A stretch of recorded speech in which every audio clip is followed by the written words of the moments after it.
Friends, आप सभी का स्वागत है एक नई वीडियो में। फ्रेंड्स, इस वीडियो में बात करने वाला बहुत लोगों का कमेंट आ रहा था ये डॉक्यूमेंट कैमरा में फीचर्स क्या होता है, इसका कैसे इस्तेमाल करते हैं। आज के वीडियो के अंदर यही बात करने वाला हूँ। तो चलिए शुरू करते हैं। सबसे पहले आपको कैमरा ओपन करना है और ये मोर वाले ऑप्शन पे जाओगे तो यहाँ पे प्रो मोड ये सब के ऊपर वीडियो बना रखा है।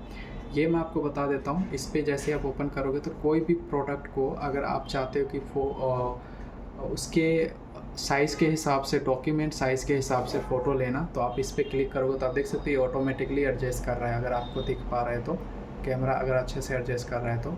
और यहाँ पे जैसे हमने फ़ोटो लिया, अब क्या किया, इसने डॉक्यूमेंट में कन्वर्ट कर दिया और इसने एग्जैक्ट वैसा ही उतना ही लिया जितना एक फ़ोटो के हिसाब से होना चाहिए। तो इसी प्रकार से आप फ़ोटो ये डॉक्यूमेंट में फ़ोटो लगे तो ये ऑटोमेटिकली एडजस्टमेंट शुरू कर देता है। देख सकते हो ये ऑटोमेटिकली ये क्रॉप करेगा, ये उतना ही लेगा जितना ये एरो दिखाएगा। चलिए मिलते हैं नेक्स्ट वीडियो में। Thanks for watching, bye.